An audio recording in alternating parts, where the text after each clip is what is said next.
We Talk is a production of BFAC On Air.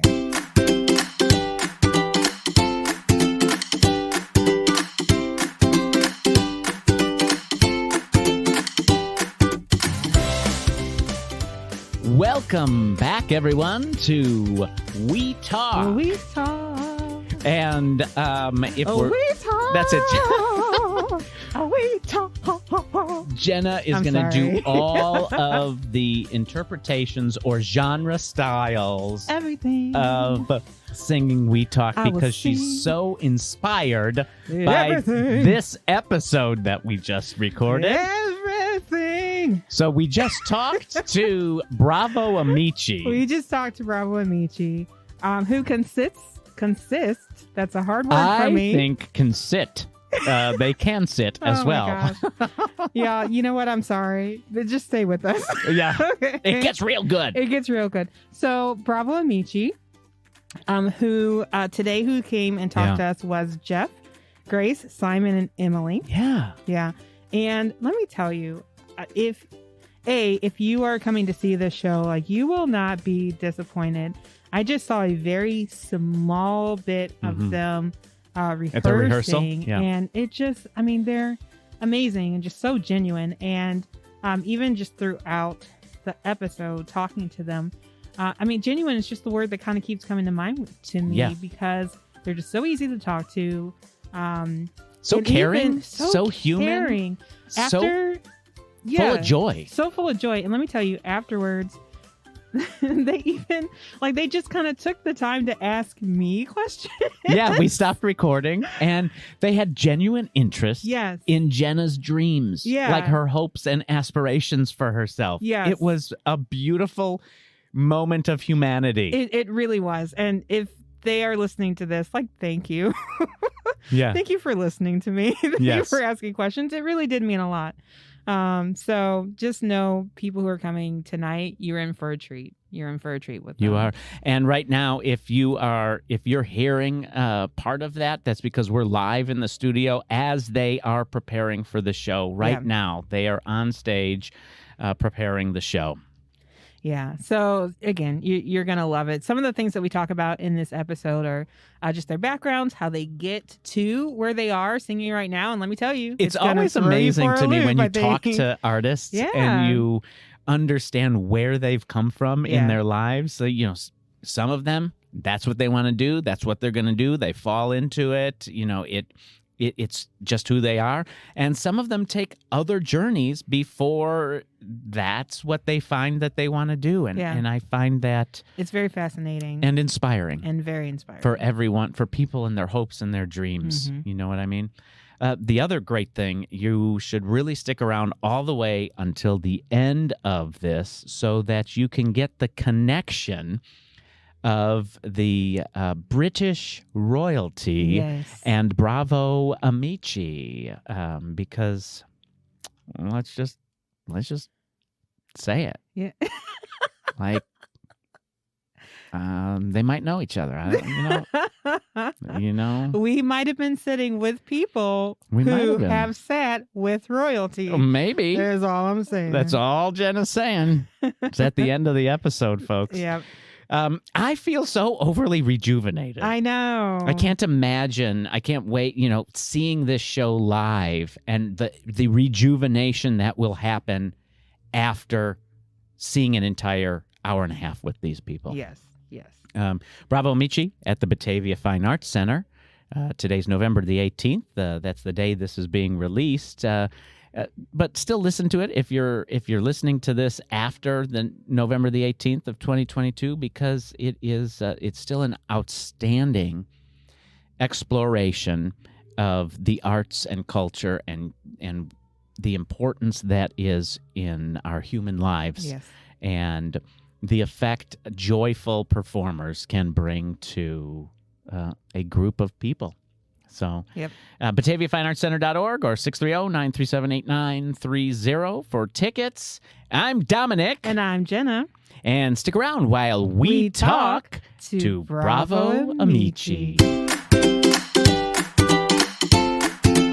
All right, everyone. This is this is an incredible show that we're about to talk about, and your lives are absolutely intriguing. So the first thing we want to talk about, we were in there. We were watching you rehearse. Yes, right? which was so much fun. It was so much fun. A lot of times, some people, I'm not saying people here right now in this room, might think of opera as a bit stuffy. Is that fair? I don't know. Jenna disagrees with me. I love opera. Well, I didn't say people don't love it. I'm saying that they might have preconceived notions. I think some people do have preconceived notions about that. I was actually just talking to somebody the other day, and they were like, "Oh, opera." I'm like, "Okay, calm down." Okay. It's amazing. Simmer yourself. Yeah. So I think you're right. I think there can be some preconceived notions. Have you guys noticed that with different people that you've talked to or approached before, or have come to things? Yeah, I mean, so when we first started the whole classical crossover pop genre 21 years ago with Amici Forever, there was so many critics that said you're dumbing down the art of opera, and this is a classical art form you need to have practiced for all of your whole life to sing these notes, and how dare you come and sort of commercialize it. And we were like, well, why? Because it's such beautiful music, and it should be available to everyone, whether you're rich, poor. That accessibility factor. Yeah, absolutely. Well, that's the point. That's where I was going with what I was saying, is because watching you guys, you have so much fun when you're up there. And I think that might be an element that people leave out of the equation. And that joy that you're having when you're up there and engaging with one another on stage is a massive part of this experience, both probably for you as performers as well as the audience, right? Yeah, well, I think what everyone kind of has to remember is that we get to do a job, if we can call it that, if you can call it a job that we love to do. I mean, so it comes with the territory that no matter what the material is that you're singing, because we have a variety in this concert, the simple thing that we like to show to everybody that comes to see is that it is an explosion of joy, and everything should be. Yeah. And no matter whatever song you're performing, the end game is still the same kind of thing, is that we want to get as much out of that song as we can, and we do that either individually or as a duo or as all four of us, because we love to do what we do and we want to show that. You know, and I think artists over the past couple of years have really shown the world that is important, that is key. And I know you guys did the same thing while we were in we called it an intermission. It just turned out to be a longer. I've used other words. But you were still bringing this art form and this joy to people even throughout that. Yeah. Okay. So the last 2 or 3 years is probably art and music has been needed more than ever. Yeah. And all of a sudden we were deemed non-essential and stay home. Now that's crazy, because the vibration, the connection, the music, that art, that creativity brings the world is so essential. Yes. Even more essential in times of disease or chaos, corruption, or whatever else you want to call it. And yet we were shut down. So now when we step on that stage, we will never take it for granted again, and we will bring our joy, our passion, our love for the genre, and our connectivity and our fun that we have with everyone to the stage every time, and we'll bring it to the audience. So the audience will have more fun than we do, and we have an absolute blast. Yeah, you do. Without a doubt, you do. Without a doubt. So where do you get that from? Where do you get that inspiration from, that passion? Where do you get it from? That's a great question. And how do you just continually bring that? Yeah, Texas. I've got some stuff here on you. Oh, you do? I do. Oh, no. So you've worked with Anthony Rapp. Yes, I have. Yes, he has performed on this stage as well. No way. On the exact 20th anniversary of Rent was when they came and did, Anthony and Adam, both of them came and did a performance here. Aww. I've seen that's that. so cool. I've seen that video on. I've seen that one. That was here. Yeah. We did a amazing. performance of Rent, a production of Rent, and then they came. I'm like, wow, that's great. That's we have so fans. Yes, I So, love it. anyways, I Yes. interrupted you, but No. but you've got a long list of stuff here Long too that list you of do. stuff. Yeah. I think honestly, I love this group so much. I feel like every single person brings so much to the table, and on a personal level and also professional level. Like they can sing their beeps off, which is great, but they're also like so kind and like so joyous because. Having been in this business for a couple of years, like you can work with all kinds of people and people can be very talented, but then they can be so into themselves and not really focused on like the communal aspect of performing. And that's why I love this group so much because everyone is so nice. And we realize that like, it's not about like, oh, singing perfectly all the time. Like gotta be in my head and like drink the right tea and oh no, like have a bit. Like it's about having fun. It is. You know, and I feel like all of us embrace that and we have such like a positive, like, and I think I have to thank Jeff for that because he has kind of set the tone as the leader of this group to instill joy as part and an essential part of this whole process and the performance. So bravo. Thank you, Grace. So Yeah, and I go ahead, and I Jenna. will say I've known you for all of 5 minutes, but But they were a great 5 minutes. It was the best 5 minutes. But seeing you all, there's just something very genuine about the way you interact with each other too, and what you're seeing on stage. It's like what you're seeing is what you are, and so Thank you. yeah. That's- So I just think I just want to address the elephant in the room. Let's just Where talk is about he? it, right? No. So you do not sound like you come from the same location as. Why don't we tell our audiences where everyone comes from? Thank you Where for we asking. hail from, I'm right? from. Oh wait, nobody wants Yeah, Jenna, where did you? Let's start with So Jeff. I come from a little country called New Zealand, where the Lord of the Rings was created, and it's a great country, but a long, long way away. Yes. I'm originally from Austin, Texas, Hey. but now I'm in New York. So, Nice. hey, y'all. And I'm from London, and again have made a nice, beautiful journey over here for today. And copying that, I'm also from London. There we go. So. Snap. So we've come a long way You for have, tonight. from all over we've been the so world. looking Yes. forward to it. Yeah. So how do you assemble a group of people that is not only talented on stage in one way, but also exhibits the type of humanity that you are wishing and desiring your audience to feel at the end of a performance? That's a beautiful question. Amen. Feels like we're in church or something. Like, yeah. I told Jenna. I'm going to digress again. We get back to the question, all right? I told her, I was like, I feel sometimes so like heady and stuffy when I talk. I said, Jenna, you talk. But go ahead. That's what comes out of me. It's beautiful.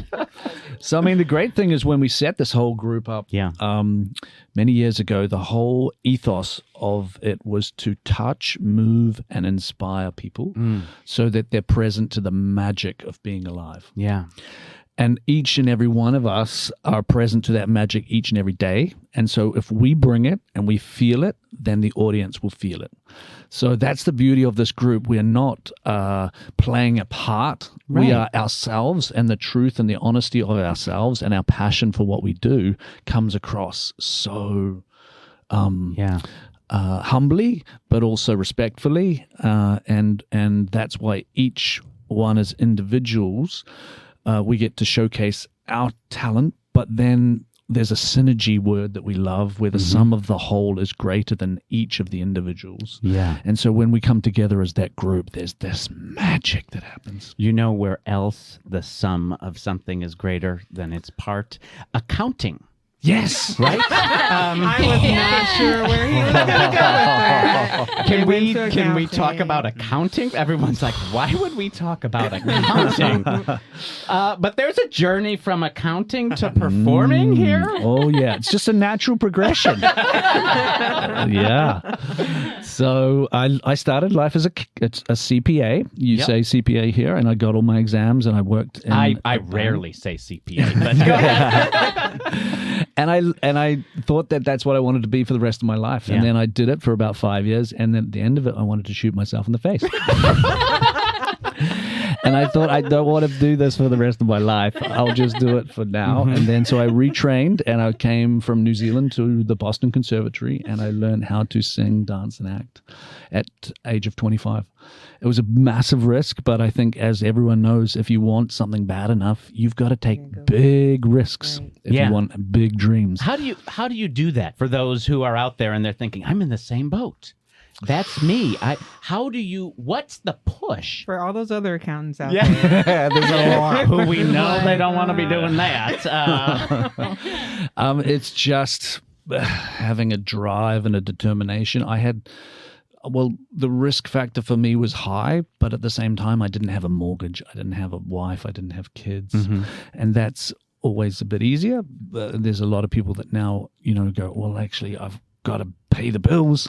Yeah. And that's also a tough decision. So if you want it bad enough, you'll find a way around to pay the bills and follow your dream at the same time. Yeah. And I was lucky that my partner and girlfriend, who's now my wife, she was really on board 100%. And so she said, go and do it. I don't want to hold you back. That's support. So now we've been married like 25 years, and we do this together, and we created the business and the group, and we travel the world together generally. That's fantastic. But not today. What about the rest of you? What about what are your journeys in performing?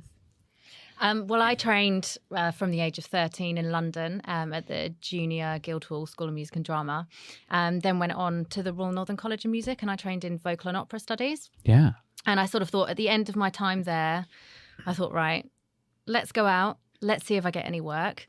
Funnily enough, one of the first people I met was Jeff Saul. It's serendipitous. Wow. Exactly. Yeah. And so from there, it's just been an absolute dream. Working for Jeff, working in Bravo Amici for the past, how long has it been now? 11, 12 years or something? Yeah. She's only like 25. Goes. I know, right? Crazy. I mean, you are Botox hiring is doing amazing 11-year-olds. Simon. Oh well, I had a slightly different route in, because while I was at school, I was one of my A levels was theatre studies. Yeah. And of course, as part of the exam, you have to do practical exams and a monologue and a duologue, and it turned out I'd got. For the duologue, which was a part of That's a very interesting phrase. I have a degree in theater in America, and I know what you're referring to, but we've never called it a duologue. A duologue. How very interesting. Keep going. Yeah, so that was from A Streetcar Named Desire, which was fairly nice.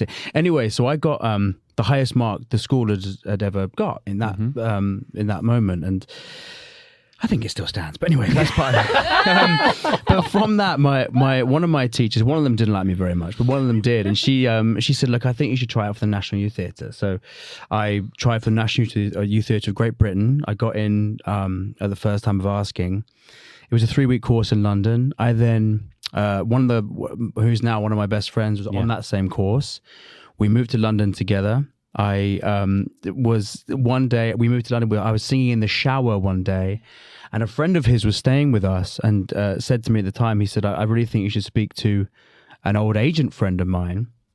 So I spoke to that agent the next day. He'd signed me. I had a job within a week. In that window of that first job, there was a week off where I was auditioning for my first West End show. I was 20 years old. For Romeo and Juliet, the musical at the Piccadilly Theatre. I got that job, and I've kind of not really stopped ever since. So it was a very unconventional route in, but it just kind of shows that it can happen at any point to anybody at any time. I was just going to tell all the aspiring performers out there that's exactly how performing works. You just say you're going to do it, and you get it this next day, and you get it. No, I'm kidding. Yeah. That is a very lucky journey.